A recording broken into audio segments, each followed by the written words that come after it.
I met a man at golf. He was white and I was black, shades in between. So what? I met a man. Around the course we rooneyed on Haywood's Green. At times brown it seemed. So what? All grass is grass, brown, green, or not.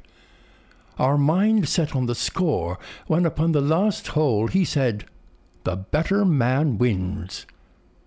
And playing from different angles, we both equalled. I met a man at golf. He was white and I was black.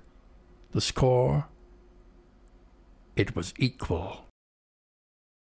Well, as part of our program in promotion and development of creative and performing arts.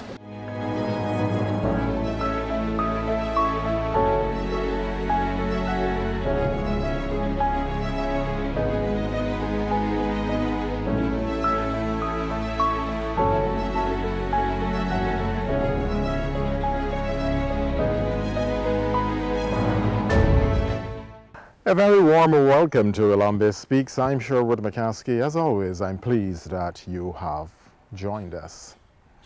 This final episode draws from a book launch of a series of Elombe's books. It occurred on October the 21st, 2015. It was held at Solidarity House. Elombe Mottley speaks. Ralph Waldo Emerson made a statement, "Do not go where the path may lead to. Go instead where there is no path and leave a trail." And I took that to heart. And what I did with all of these things was to test the market. First thing was theater. There were a number of theater groups knocking around Barbados, but they were going nowhere fast. And I pulled them together and formed the Barbados National Theater Workshop. And I took the role of public relations officer because I wanted to be the voice to the public. St. Winifred's was getting all the things, so I decided to challenge St. Winifred's. But it's like, if you're a boxer, you ain't gonna fight that non-entity, but St. Winifred's was the thing that was doing. Harrison College never, ever produced a black player. Never. And Monica Prokop came here from Jamaica with her husband and decided to put on Derek Walcott's Henri Christophe, the Haitian revolutionary. And Mr. Hammond said she can't put it on in the school. And she said, "I'm going to put it on," because she's in a Bajan, she's a Jamaican. So she stand up to Hammond and insisted on doing it. And she did it. So we decided now to redo it now outside of the school as the first major production, and we did it in Queen's Park. The second production we did was A Raisin in the Sun by Lorraine Hansberry, which I had seen in New York, and which is a very powerful play about a black family, and the daughter was getting married to an African boy, and the son was upset that he couldn't get the money to pay for his education, so there was a big battle going on it. But it was a solid play that you can learn a lot from, and a black play. And then I ran into trouble. We can find no more full-length black plays at all across the Caribbean that we could produce. Where were the writers? Where were the people who were thinking about it? So the strategy that developed from that was that we can start a platform and create a new way of access to writers. And that's when we started Black Night. In 1967, I applied for a job at Banks Brewery. And they turned me down. And then Ian Clark found out who I was by name. And he wrote me a separate letter and said to me, that the directors feel that if they give me a job, the government will shut down Banks Bury.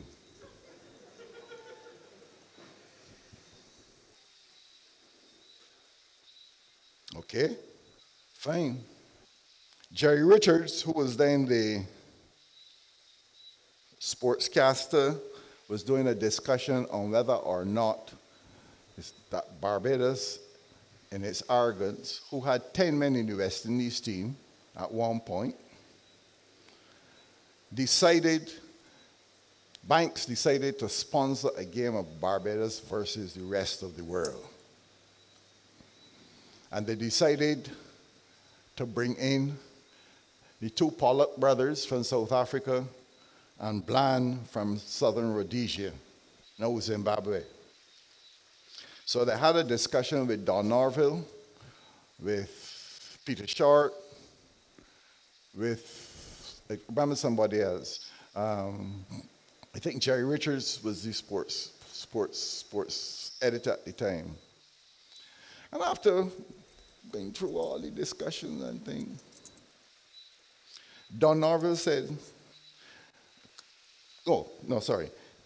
Captain Short said, this is a good idea to show South Africans how there's no racism in Barbados, how black people and white people live in harmony in Barbados.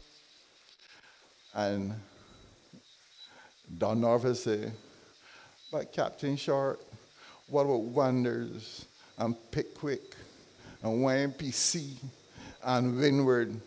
And Short said, don't push us. Give us our good time. And I get vexed. And I pick up my typewriter and I wrote a long letter to the paper about it. Because I said, okay, we're going to try to see now if we can do it. Jimmy Kosher wouldn't publish it. And I went for Erskine Ward. I don't know if you know Erskine Ward pedigree. Erskine Ward, let me see now how to tell you all of this. Robin Hunt is family to Erskine Ward. And Erskine told me that his father, back in the 1920s or 30s, okay, let me point, just let me go there. Ward at Mount Gay was one of them. Ward that lived in Mount Rose was Erskine's father, Poppy the doctor father, Dighton the governor general father, and Mrs. Stalmer father. And when they were little, the father used to take the buggy and go up to St. John to have dinner. And the father made the mistake of putting the children to eat in the kitchen with the helpers and the others in the house. And the old man said, never again, and he never went back. So all this social history is defining my understanding of Barbados and providing me the ammunition how we can deal with this. So after Short was told, said his statement will give us a good time. So I went for Erskine, Lawson Bailey, and we went to Jimmy Kosher. And we argued that whether or not he agreed with what I say, he had a right to publish the information, and he published it. It was one big full page of the Nation. The next week, there was a reply by a man called Chapman, but it was Jimmy Kosher writing under a pseudonym representing the other side of the coin. And I replied the next week and challenged back the whole thing, because Barbados never debate race or, for example, class or any of the conflicts that was holding back Barbados from working as a complete country to achieve a number of things. Okay? On the case of blacks, because people were now attacking me as a black power man who want to mash up Barbados.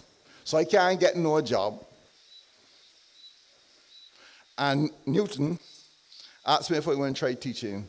I said, nah, man, I can spend it till December, and I can see if I can get a job in Africa and everything else like this. And she called me back one morning and said, Mrs. Lynch at Foundation, tell me come for the job. And the Ministry of Education, I don't know if the policy come from top or one of them permanent secretaries get foolish and decide, I ain't to work, and start giving instructions to Mrs. Lynch. Andrew Pilgrim's mother, Grace Pilgrim, whose husband, Charlie Pilgrim, was teaching at Combermere, called a strike on the teachers, and they sent back for me to finish out the school year after that first term. I don't remember the school secretary name that came from the ministry with the instructions. But now I had at least some sort of solid relationship teaching at Foundation School at this point.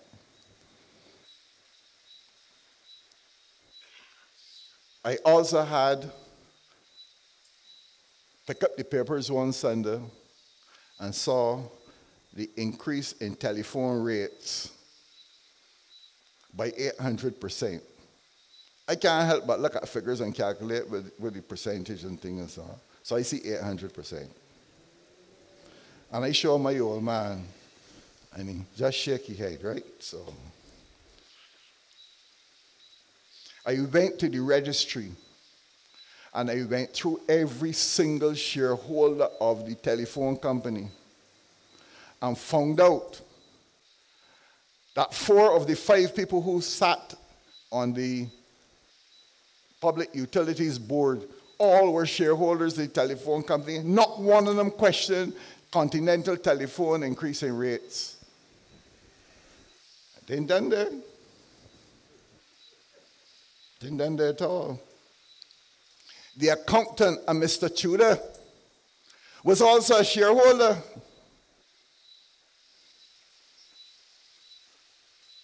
Then I got the attention because I spent 18 months almost every night. That's why I meet Burrata, Milton McCollin. And we went, and when I went in around the food gardens, you would see, as soon as I turn on the loudspeaker, all the lights would turn off in the houses. This is at 7 o'clock in the evening, you know. So I said, okay, relax, pull a cigarette, smoke, open the windows and listen. So I went through the detail, and I did that for 18 months. And I asked Bree if he would represent me when it come to the case. But the government replaced those 4 people and added on 4 more. And the next day, licked all of them down out because they were shareholders too. Sleepy in all of them. Then finally, it dawned on them, and I want it to dawn on you. So what I was trying to demonstrate is that you can challenge the system.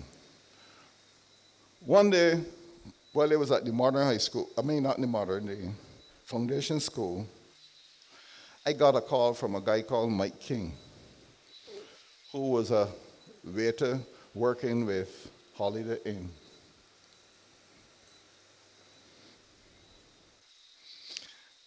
The manager of Holiday Inn refused to pay them the gratuities that was included in the tips and so on. It was a pool, and then it was divided among not only those who faced the public, but the kitchen staff and so on. And the manager said he ain't paying them because they're thieving the knives and forks, they break the glasses, and they ain't paying them. And they called in Frank Walker, and Frank Walker asked, you think I'm an idiot?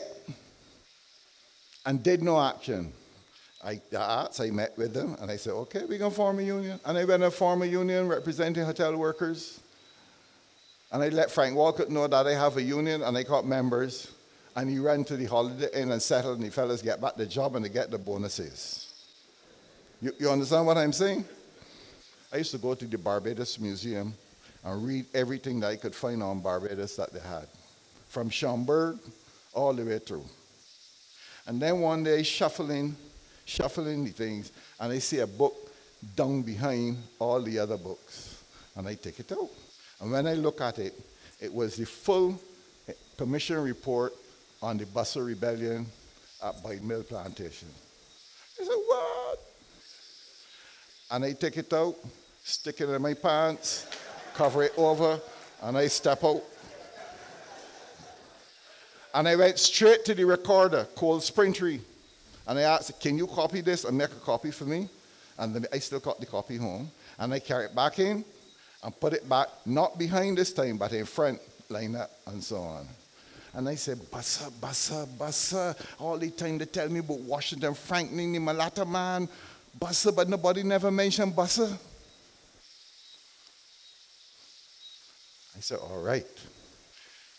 Let me say this. In order to develop a self-confidence for Barbadians, and this is one of the things, the difference between Barbados and Jamaica and the rest of the Caribbean island is that Barbados had no crown lands. They had no hills, no mountains or valleys that people can hide. There may be one or two people who hide in Turner's Hollywood, but you can hide there for long.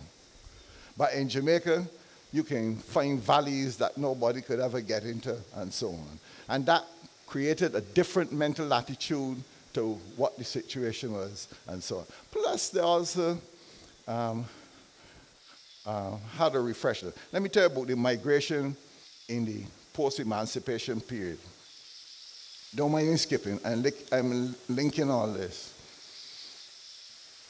Remember when slavery was abolished in 1834, you had to stay on as an apprentice until 1838 because you had to learn how to be free.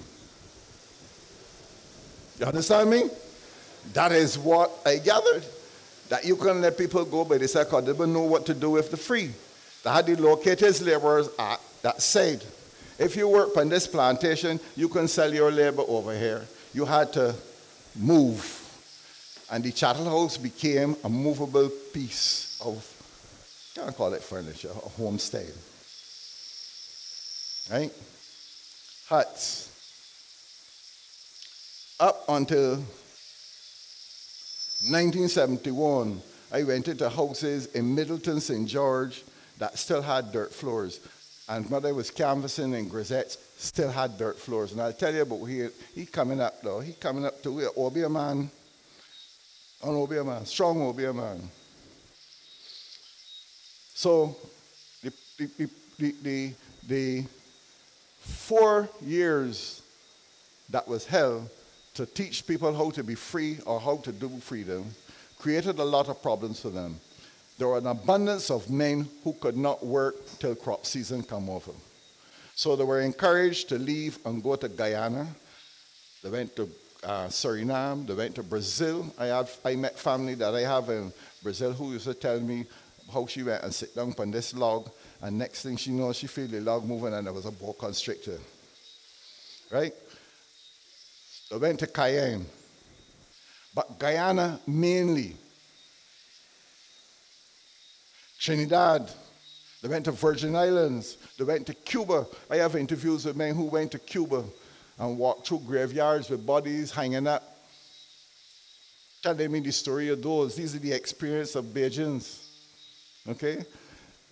And then, so that whole emancipation period and so on, because they were outnumbered 10-1. So they had to get rid of the people that encouraged them to go to Guyana. Many stayed.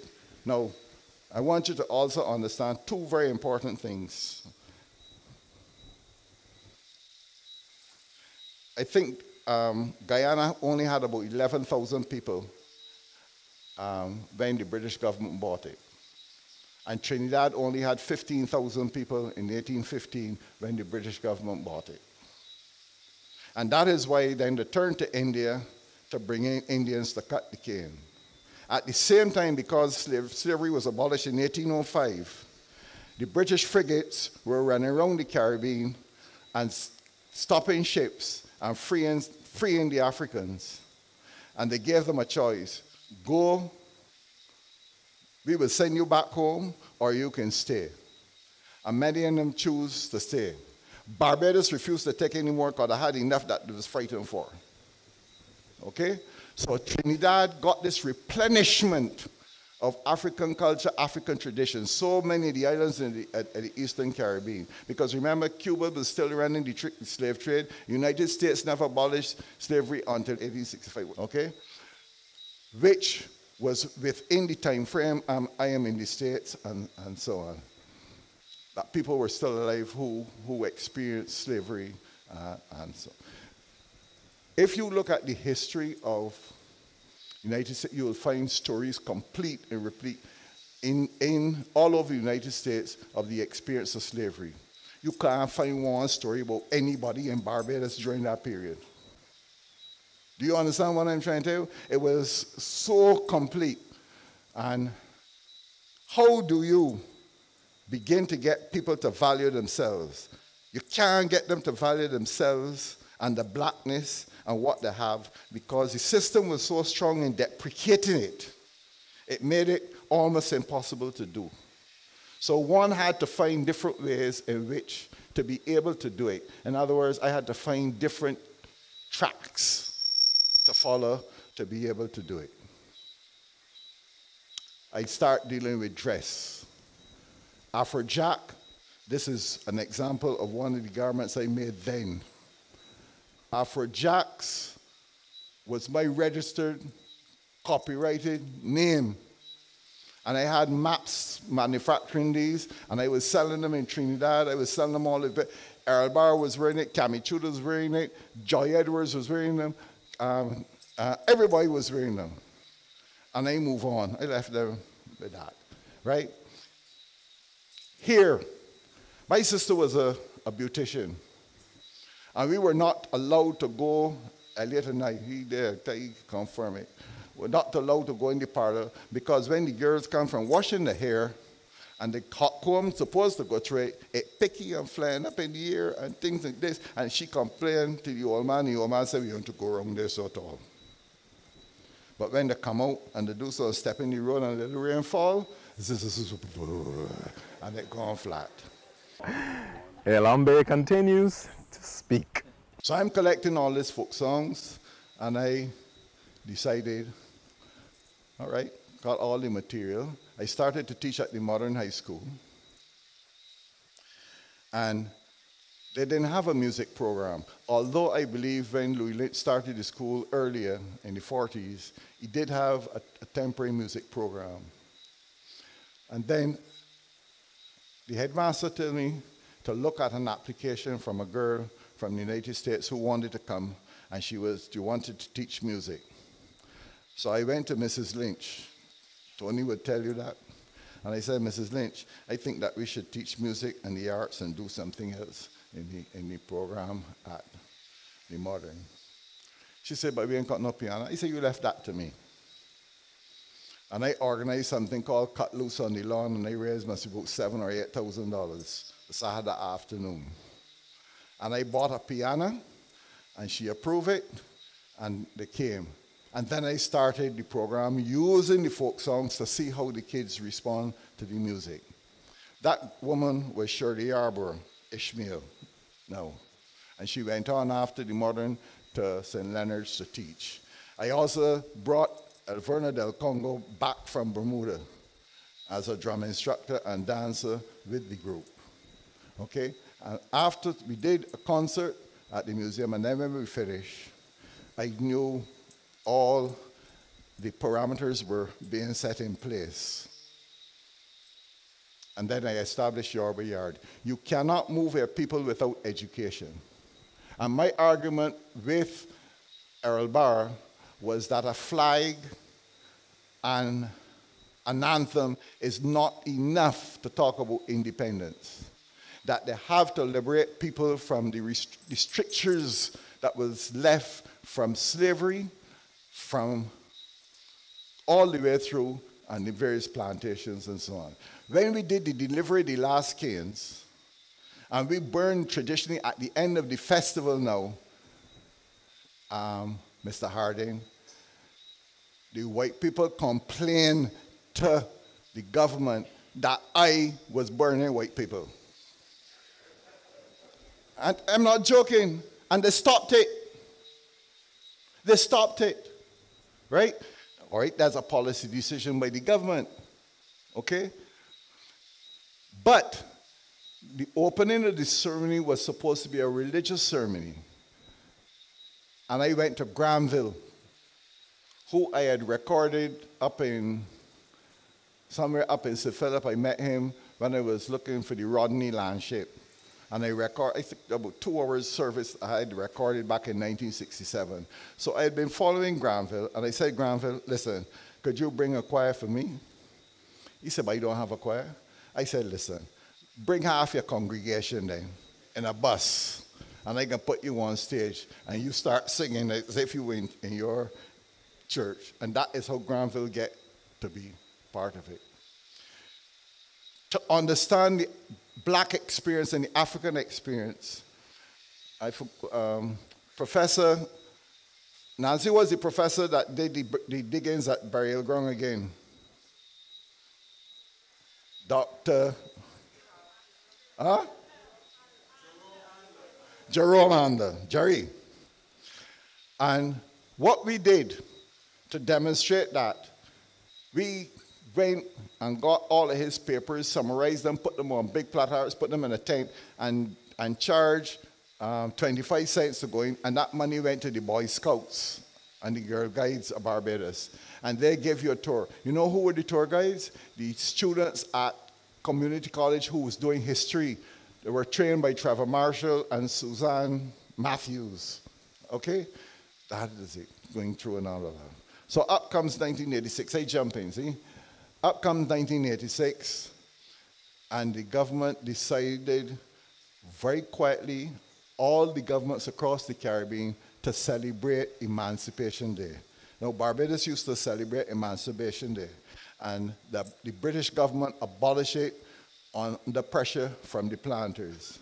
And Tom told me that Grantley was very upset that it was abolished. Okay?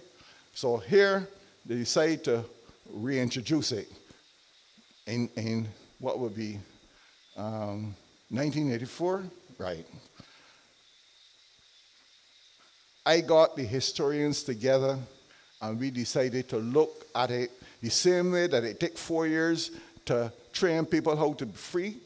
I decided it didn't take 4 years to educate the general public and reinforce the understanding of what slavery was. Because if you want to deal with Africa, you have to go back. You have to go to emancipation. You got to go through slavery so that people are proud that they've managed to survive, and they go back to Africa to understand the content of what they brought. A lot of people don't know 50 Africans were on the boat that first landed in Whole Town. Nobody don't talk about them 50 Africans or where they come from. So anyhow, we did it.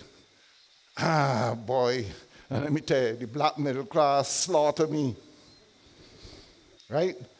But I didn't give in because the principle was there.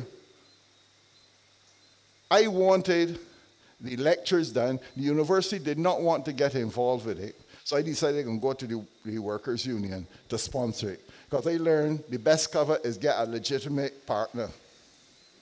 Once you get a legitimate partner, they got to attack the legitimate partner. So the university finally agreed because Beckers, I believe, persuaded them to do it. But I wanted each lecture to be copied, printed, and be available to sell at the next lecture. And they wouldn't agree to it because the academics decided they want to polish off everything and miss the essential point that I'm saying, that they're not writing for academics, they're writing for popular consumption to educate the general public. So to create those new paths, to create those new trails, you have to find different ways to do it. Well, there you have it. Elombe has spoken. Special thanks to the man himself, Elombe Mottley, and his wife, Donna Scott Mottley.